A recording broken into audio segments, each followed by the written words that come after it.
ওই বিষ ব্যথা থাকুন ইনশাল্লাহ 10-15 মিনিটের ভিতরে এই তেলটা আমার ব্যবহারে আমি উপকার পাইছি। সারাদিন পরিশ্রম করি, মনে করেন বিকাল সন্ধ্যার পরে শুইলে আমার হাত পাও ব্যথা করে। তখন আমি অনলাইনে একজন শুনলাম যে অনলাইনে একটা তেল আছে, তখন আমি অনলাইনে একটা তেল আনলাম। আইনা আমি এই তেলটা কিছুদিন বিগত ব্যবহার করার পর আমি অনেক উপকার পাইলাম। উপকার পাওয়াতে মনে করেন আমি আরো চিন্তা ভাবনা করতে, আমার এলাকাতে আরো জিনিস আছে, গরু বাছুর ছাগল পালে, আরো এই অবস্থা আছে। আমি অবকাশও আমি কিছু আপনার রাখি যে এই তেলটা। হ্যালো, আসসালামু আলাইকুম। আমি হাসান আবারও চলে আসলাম রুহাফিয়ার পক্ষ থেকে আপনাদের কাছে রুহাফিয়া দিয়ে সুস্থ থাকার গল্প শোনাতে। আজকে চলে আসছি আমরা কাকার কাছে, গাজপুরের এক কাকা, যিনি দীর্ঘ অনেক বছর যাবৎ গরু ছাগল হাঁস মুরগি পালনের মধ্যেই তার জীবিকা নির্বাহ করছেন।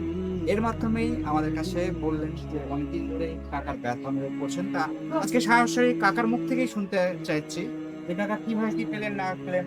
কাকা, রুহাফিয়া তেলটা আপনার আগে পরিচয়টা করে শুনি আগে। আমার পরিচয় হইলো আমার জন্মস্থানে রূপপুর থানা।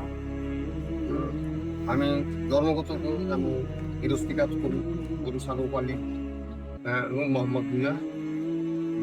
আমি এই সারাদিন পরিশ্রম করি, মনে করেন বিকাল সন্ধ্যার পরে শুইলে আমার হাত পাও ব্যথা করে, জায়গারই ব্যথা করে।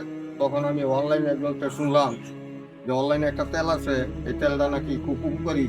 তখন আমি অনলাইনে একটা তেল আনলাম। আইনা আমি এই তেলটা কিছুদিন বিগত ব্যবহার করার পর আমি অনেক উপকার পাইলাম। উপকার পাওয়াতে মনে করেন আমি আরো চিন্তা ভাবনা করতে, আমার এলাকাতে আরো জিনিস আছে, গরু বাছুর ছাগল পালে, আরো এই অবস্থা আছে। আমি অবকাশও আমি কিছু আপনার রাখি যে এই তেলটাই না তোমরা ব্যবহার করো। আমি উপকার পাইছি, তোমরাও পাইবে উপকার, ভালো উপকার পাইছি এই তেলটা নিয়ে।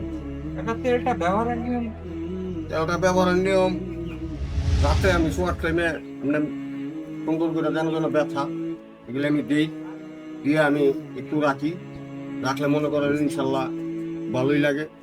কোথায় ব্যথা ছিল, কোথায় পয়লা মনে করেন পাশে প্রায় ব্যথা ছিল? এই যে বাজুতে ব্যথাটা এই পুরো হাতে নামে। আচ্ছা আচ্ছা, এই কি এখন ব্যথার অবস্থা কেমন? এখন ইনশাল্লাহ খুবই পরিপূর্ণ, ইনশাল্লাহ খুব ভালো। আল্লাহ দিল।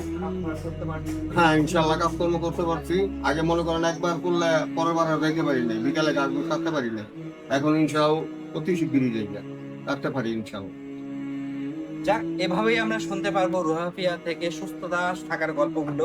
ইনশাআল্লাহ দর্শক, আপনারা আমাদের সাথে থাকবেন রুহাফিয়া গুলো ব্যবহারের মাধ্যমে। আপনারা আপনাদের বক্তব্যগুলো আমাদেরকে জানাবেন।